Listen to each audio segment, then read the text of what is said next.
Hashbrown Casserole. You know, that Hashbrown Casserole got me to thinking.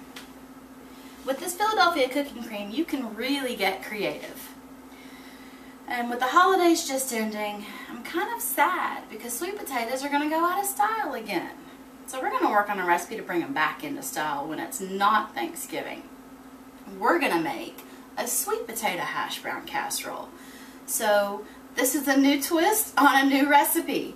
I took that hash brown casserole recipe and we've modified it. I've got 2 pounds of sweet potatoes that have been shredded just like the others. Used my food processor. I've got my 10-ounce container of Philadelphia Cooking Creme. This time we're using original. I didn't think the garlic would work with this one. We've got a 1/2 cup of fresh grated ginger. Anywhere from a 1/2 cup to 3/4 cup, you should be fine. Just got some ginger from the produce section at the grocery store. Took it to my little shredder. Oh, voila, we're good to go. And I got 2 teaspoons of cinnamon. So this is what we're going to do. We're going to take this ginger and we're going to drop it into this container full of shredded sweet potatoes. Then we're going to take our Philadelphia Cooking Creme and we're going to add it. And again, since it's this great product that you don't have to worry about letting it sit out, you just dump the container right in. Seriously, I'm in love with this stuff. Y'all might get tired of hearing me talk about it, but if you do, oh well, it's a great product. I wouldn't use it if I didn't like it. And then we're going to take our 2 teaspoons of cinnamon and just sprinkle it right on top.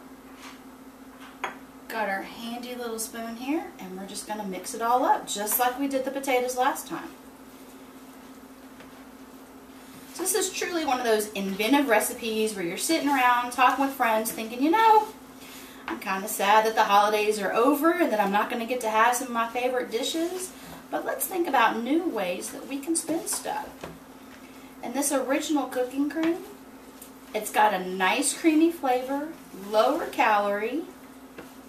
No reason why we can't think about it tasting good in here. And ginger is a really, really good complement to sweet potatoes. And you could use powdered ginger if you needed to substitute, but I highly recommend using the fresh ginger and just grating it yourself. Now, if you're lucky and you have a Whole Foods store, they might actually have shredded or grated ginger on hand for you. If that's the case, just buy it pre-shredded. No sense in having to work a little extra harder. So we've gotten the cream mixed in with the sweet potatoes, and it looks like we are ready to spread it into our baking dish. So we've got not quite a 9 by 13 and not quite a little square 8 by 8, somewhere in between. You could use any size pan you want. It just depends on how thick you want your casserole to wind up. So we're just going to scrape all of this goodness into the bowl. Make sure we get all of our wonderful bits of sweet potato. And then we set our bowl aside. And just like before, just spread out the potatoes and get a nice even layer. Now when we're talking about sweet potatoes and we're talking about the holidays, even though it's not, you can't help but think about different sweet potato casseroles that you do get during the holidays. Now when I make my recipe, I don't put marshmallows on my sweet potatoes. I make a fabulous crumble with pecans and brown sugar. So that's what we're going to do. We have 1 cup of chopped pecans. You can buy them pre-chopped, you can chop them yourselves, it's up to you. But being a good Texas girl, I gotta use pecans. We've got a full cup of brown sugar. Just slide that right in there.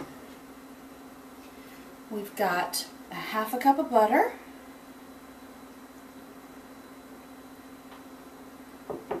And a 1/2 cup of flour.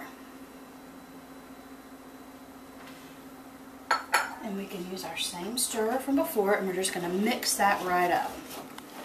So we melted that butter up, and we want to make sure that the flour and the pecans and the brown sugar get good mixed up. It's really easy with this recipe for the flour to clump, kind of like with most recipes.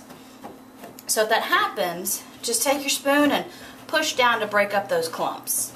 And you want to make sure that when you're mixing it, you scrape down the sides of the bowl, you get up under it, you flip it over, because you want to make sure that butter is able to coat it.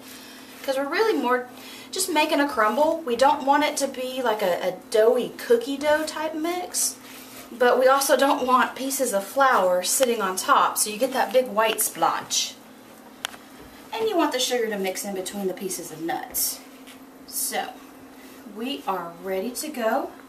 We'll just take our container and just push those pecans right on top. Set the bowl aside and just spread out that crumble across the top. So it makes a nice little crust on the top of this casserole.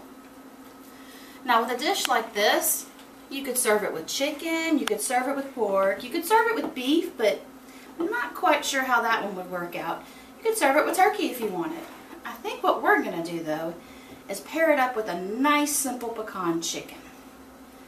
I'm going to go work on that while this bakes at 350 degrees for 45 minutes. So stay tuned and we'll be right back. Well guys, it's all done and it sure does look good. So if you don't mind, I think I'm going to dive in and try some of this. Oh, it's like Thanksgiving, only better. Look at that. Perfectly pairs up with some chicken. Now let's take a bite and see how it turned out.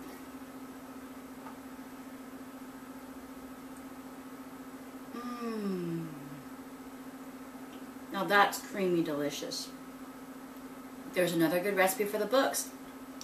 Thanks, and stay tuned next week for the last delicious flavor of Santa Fe. Thanks.